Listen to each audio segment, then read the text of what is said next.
I think a good place to begin is to sort of just say that we've been going since August 1993, so that's over 22 years. In that time, what we've done is we've expanded as a business through the acquisition of quite a reasonable number of IFA client banks. We've built up a very substantial database of clients. So for somebody that's within the firm, particularly for the advisors who are advising the clients, what they find is that there's a lot of people there for them to speak to and to deal with, and there's a big support network around them of administration staff, paraplanning staff, which makes the job much easier, added to the fact that we've also got people to phone the database. Now obviously the advisors will be doing that too, but the focus certainly in the last couple of years has been on we've got this database of clients, we want to make sure that we offer the best possible service we can to it. Within the firm, the ethos is very much one of listening to the clients and to the people within the firm, and adapting to the numerous changes that we've seen over the years. We've adopted technology, which has done a number of things. It's improved our efficiency, and it's also kept our costs under control. So as a business, I think financially we're very stable, we've got good revenue streams, and I think that's one of the things that you're going to need to have to be able to go forward. We're a chartered firm, and we are encouraging our staff that aren't chartered to move towards chartered. We assist them with study leave and try and improve the quality of the technical knowledge within the firm wherever possible.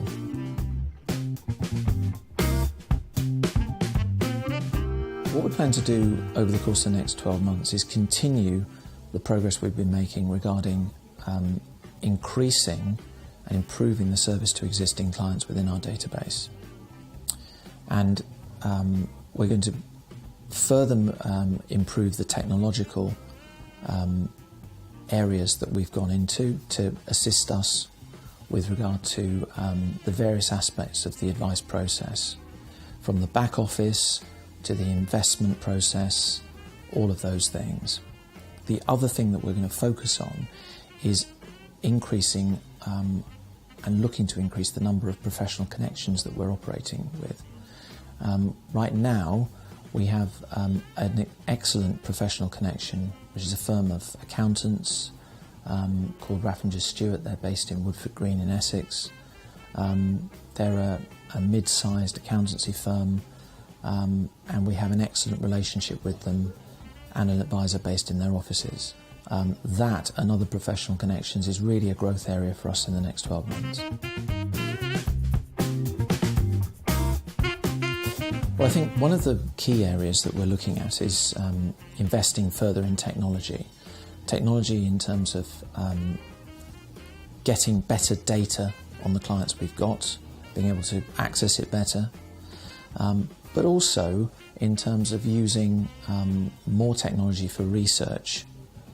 The other thing we've been doing and looking into is the use of outside experts, which is certainly something that's been helping us to improve the outcomes for our clients. Now, going forward as well, with things like large FSCS bills and so on, one of the key things I think with an IFA firm, and one of the problems that there's been over the last few years, is the lack of capital reserve that they've got. So we had a very good year last year. I think one of the key things here is to make sure that you don't squander the cash that you've accumulated. And so what I always tend to do is I tend to prepare for a crisis, because you never know when something's around the corner. So that, I would say, is very, very important. Making sure you've got the cash reserves in case something hits you, which is unexpected. Now, the other thing I think that's, again, extremely important is if you look at the way that regulation changes, making sure that your staff are up to date with their technical knowledge, whether that be people like paraplanners, even administrators, but certainly the client-facing staff, the advisors, making sure that's up to date is absolutely crucial. So continuing professional development for those people, I think, is absolutely essential. So I think if you look at those kind of areas, I think those are the things we're particularly focusing on to keep the business safer going forward. What's happened over the last 22 and a bit years since the company's been running is we've seen a change, a fundamental change in the way that business is done as an IFA. It's moved very much from a sales-orientated business to a much more professional business. And it's moving more in the direction of, say, accountancy, the legal profession, and so on. And I think this has been on the cards for some time. The thing that gives us a certain amount of safety is that we changed our business model some years ago and started to generate more recurring revenue streams, whereas the previous model was more transactional. So if you look at what's happened over the last few years, a lot of the people who've dropped by the wayside were those firms that were operating on large initial commissions. So when those commissions started to go, and particularly when RDR came in, they were left very exposed. And that had a massive impact on the cash flow of firms like that. And what the recurring revenue's done is it's allowed firms like ours to continue, and in a very, very strong way going forward. And I think that there are going to be further challenges ahead.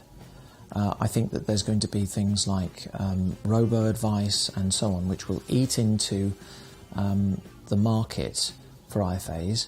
And if large technology companies get hold of it, then I think that what has to happen for IFAs that are there at the moment is they have to adapt. Because if they don't adapt to the changes, they can't stop these things, they're just going to happen.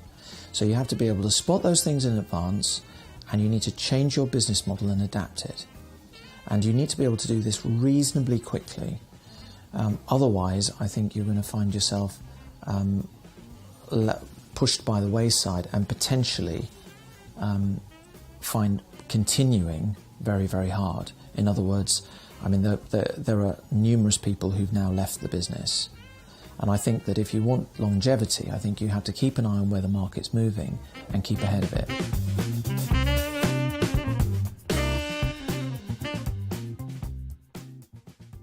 In terms of driving the business, that's something that I do. So in terms of its long-term strategy, that's been my responsibility as the owner of the business. But I am obviously assisted by the people that are here, and they will work with me to help formulate where we're going.